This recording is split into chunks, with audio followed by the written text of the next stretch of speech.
So Yeah, hello everyone listening to What's Metal. I can't actually answer that question very much. Well, I can, but can't be bothered. Sorry.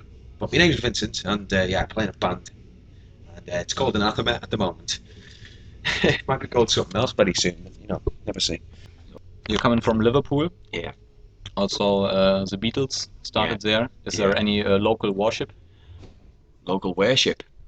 I don't know. It's more sort of when if we go to America or something, they're very impressed by the fact that we're from Liverpool because of the Beatles or somewhere like that, or maybe in bloody Japan or whatever.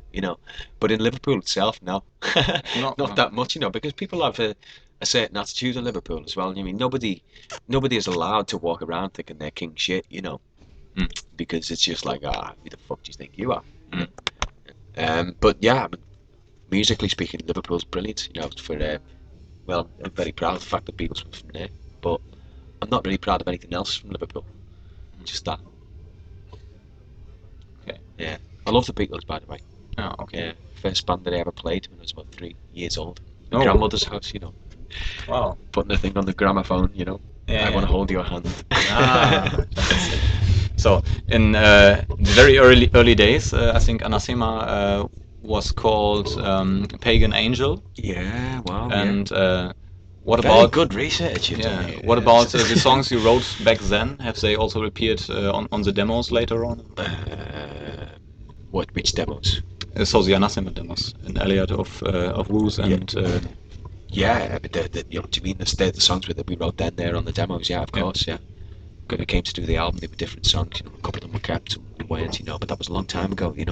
So, but why did you change the name back then of the band? Back then, yeah, because we were about 16 and we wanted a better name.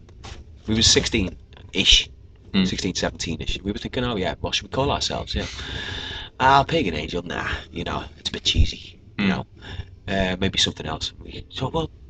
Anathema. It's actually Anathema, of course, but we said it's not pronounced Anathema. Well, that sounds okay, and then it had 2 A's either side, so we thought, that'll look good, written out. This is the things you think of when you're 16. Then all of a sudden you get a record deal like 18 months later when you're not even looking for one, and it sticks. And and that's that, and you just stuck with it. Well, at least that's the theory anyway. We're going to hope to raise the issue and break that theory, because we're not bothered about the name. It's quite a good name, really. But it does have certain stigmas attached to it. People do associate that with metal. So maybe what we're going to try and do is just have like a poll to say, well, maybe should we change our name to something that's good, something that's better for us now, something that's more apt, something that suits us more. Just for the fact as well that we can break the stigma and have our music have its audience that it deserves, rather than just people thinking it's metal all the time. Because people look down on it, they think you're heavy metal and they won't even look at it. And of course to me and you, because we like metal, that's like totally alien, but doesn't mean we want to play it all the time. But I think only the people that know Anathema from the metal days will combine that name with metal. I think people from outside. No, they do. Actually, they do. Yeah. Especially media people. Anyone in like sort of mainstream media. I mean, like basically, you can play like one of our songs like probably next to like anyone from like Radiohead to whoever, But people don't want to do that and don't want to, take it for what it is, because they think it's metal before they even listen to it. So they don't even listen to it. They just say no. I haven't got time for that. I'm gonna close this door. Yeah.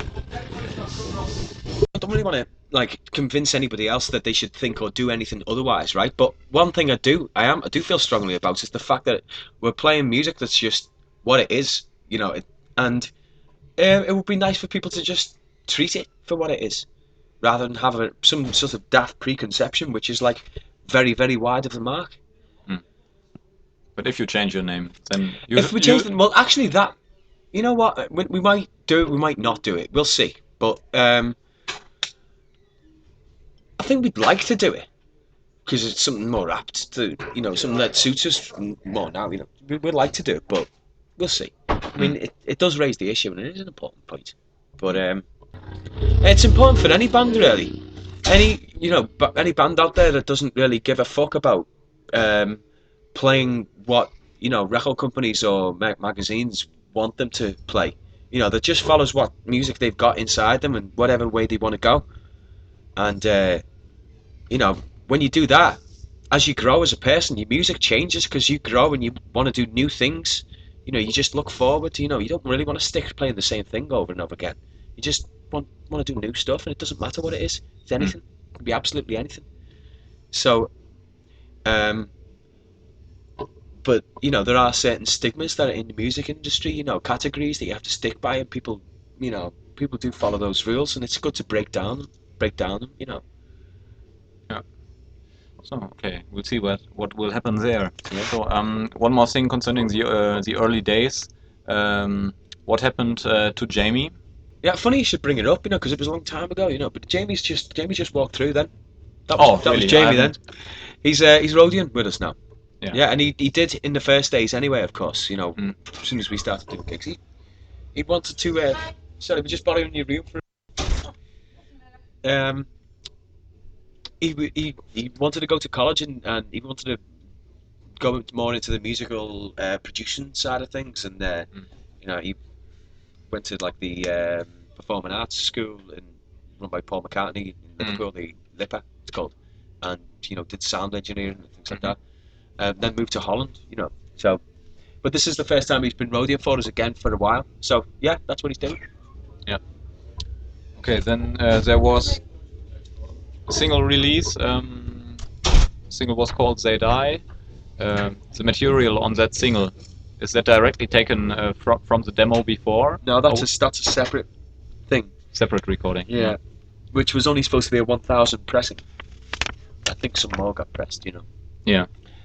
There was one more member of the band that left Anathema, and I think he was really important for the band.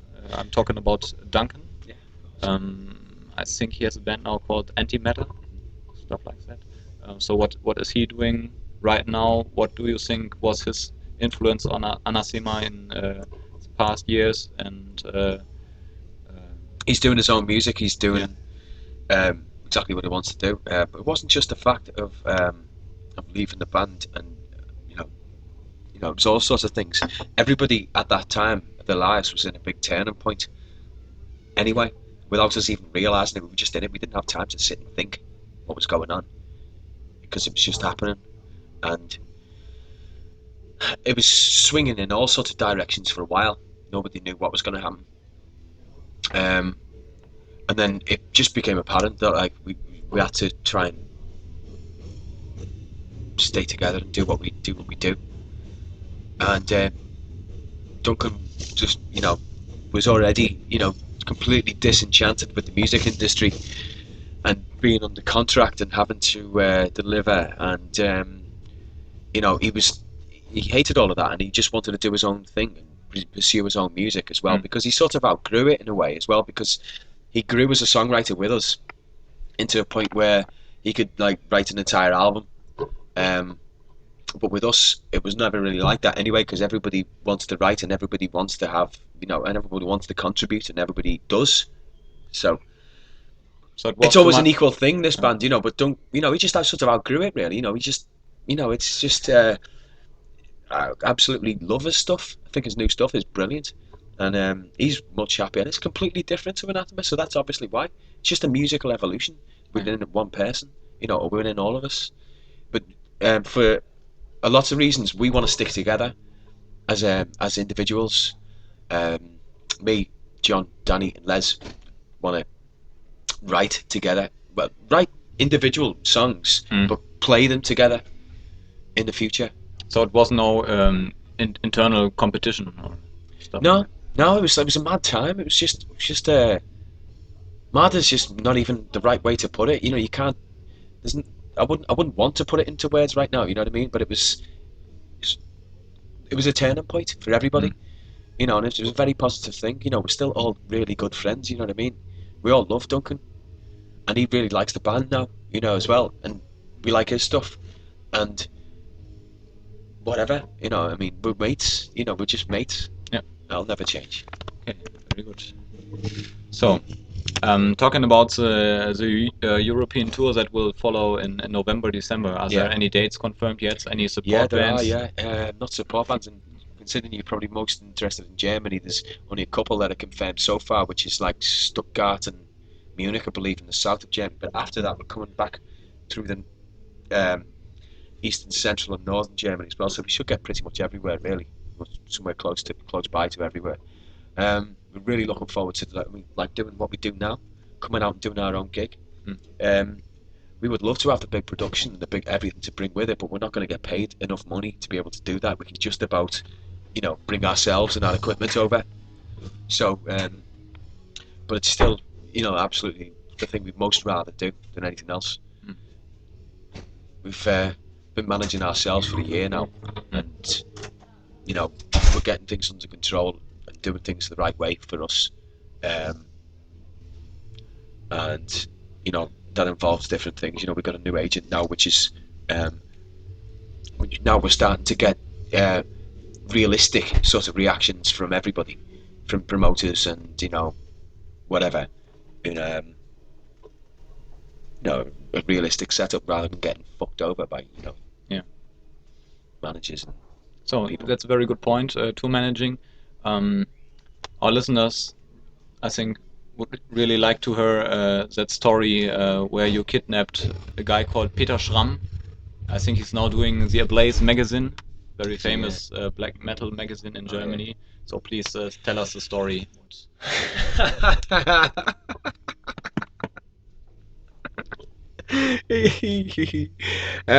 Peter Schramm. He pretended to be a promoter for a little while, and somehow our old singer, in his infinite wisdom and just all good will and good intentions, decided to use him as a promoter for Germany.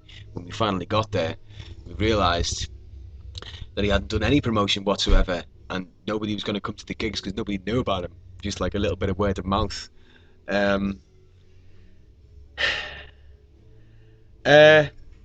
What can I say? I mean, at the same time as well, it was hell. We felt like shit every single day. We couldn't eat because the food he was buying for us, a fish pizza. You tried eating a fish pizza when you've been drinking whiskey the night before. It just can't be done, We felt like shit, and at the end of the tour, we were supposed to be getting paid 100 Deutschmarks per show, right, which is like £30. This is between the entire band for our own headline fucking tour, and it's madness. It's total madness, isn't it? And in the end, he was saying, no, there is not any gain from the tour. There is no money, and you can't get paid. So we said, okay, lad, well, you're not getting out of this backstage room. So me and my friends kept him in the backstage room. He couldn't escape. We were just sort of shoving him about a bit. Next thing you know, the venue people knocked on the door and said, if you're not out of here in 30 seconds, we're going to call the police. So we had to take him, piece of sham, to the bus, put him on the bus, say to the driver, go, and we started driving. And then after that, obviously, us and the support band, the Finnish lads, Godforsaken, who were really up for it as well. They, we all sort of huddled round this bloke, and there was like, say, 15 of us, and there was like, a couple of people with knives, and Jamie actually had found by the side of the road a few days earlier this sort of like, it looked like an industrial scythe blade. It was like really big blade, looked like some sort of machinery, and it was just the blade itself, and it was very heavy and very big. So he went and got that, and we just had to. I was sitting there with this big huge thing, whacking it against the table of the bus, and he was still not going to give us our £30. So we said, okay, in my book, Peter, that makes you a thief. Do you know what we do to thieves in Liverpool? I said to Darren, grab his hand, and he grabbed his hand and put his hand on the table. I was going to swing, and I swear I might have done something, but I don't know. Maybe I would have stopped. But I was like, not happy anyway. And everybody at the same time, like all these the Finnish lads and everybody else, was all shouting, "Dead meat, dead meat, dead meat, dead meat," for ages. And he ran away. He ran upstairs, and later on we heard that he was crying a bit, for 5 minutes, had to compose himself, and he came back down and he gave us our £30. And let's say, it was really funny actually, because it's always made us laugh looking back, and if I still see him, I'll still laugh. You know, you fucking cunt. So that may be the root of your own management. Yeah, but like still, you know what I mean? What were we expected to do? Just take that shit? No. Yeah. But the really funny thing in the aftermath of all of that is he sent a fax to our record company complaining about all of this, and it was the funniest fax that anybody had ever seen, written out in his own handwriting. It was, Anathema. They drink 4 liters of beer per person per night. They are very dirty. They never shower. They never bath. I think they lose fans because of this. And at the end of the tour, I told them there was not gain, but they threatened me with weapons. Brackets, knife and axe. You know, and it was a really funny thing. And the record company just photocopied it, put it all around the office, and faxed it to like magazines and everyone. It was like, look at this. Good promotion. Yeah, nice one. You know, doing vocal duties on different albums. So on Crestfallen and Serenades there was Russ Wilson. Russ Wilson, and on the Silent Enigma it was Rebecca Wilson. Yeah. Are these relatives? Yeah, twin sister, actually. Her twin sister. Ruth was busy at the time. And Rebecca has a more sort of higher pitched voice. And it suited the song more. So it worked out great. After that, of course, we on Eternity we used Michelle Richfield, who, you know, and we did a cover version with her as well, Better Off Dead, Bad Religion song. Like you know, yeah. And then since then we've John's sister has always been a good singer. John, the drummer's sister.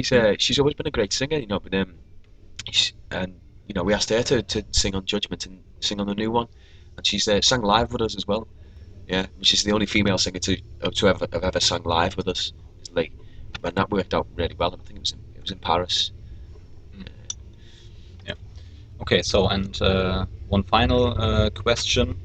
The new record is called A Fine Day to Exit. Yeah. You just said that you might change your name, or the band name. Yeah, well, you know what I mean. Yeah, well, maybe not. You know. Yeah, what I mean? maybe It's not. Okay, like... so but the album title is meant as a certain point to break out of your normal life and start something new. Yeah, absolutely, And, mate. Yeah. Does that fit to the plans of Anathema concerning the future? Yeah, it does. I mean, it applies in all sorts of ways. It probably applies collectively to the band, and it probably applies to us as individuals as well. At least some of us, you know. I mean, all of us are like striving to live right in one way or another. So that's what it's about, yeah. You know, and it has connections with all the songs. The cover is a story in itself, which could even be made into a film, which is another plan we've got. So we're looking after ourselves now, and we're really happy with what we're doing. And it's just a good laugh to get out. I mean, we're getting out now. I mean, it's easier for me to talk about how it feels now, because now we're just doing a few gigs, no production or nothing, doing like clubs and just playing what we like. And it's going really well. Everybody's getting along. We've had a really good laugh so far, so we're looking forward to it, and we've got a lot of good plans for the future. So this is what it's all about, isn't it? You know, I'm happy about that.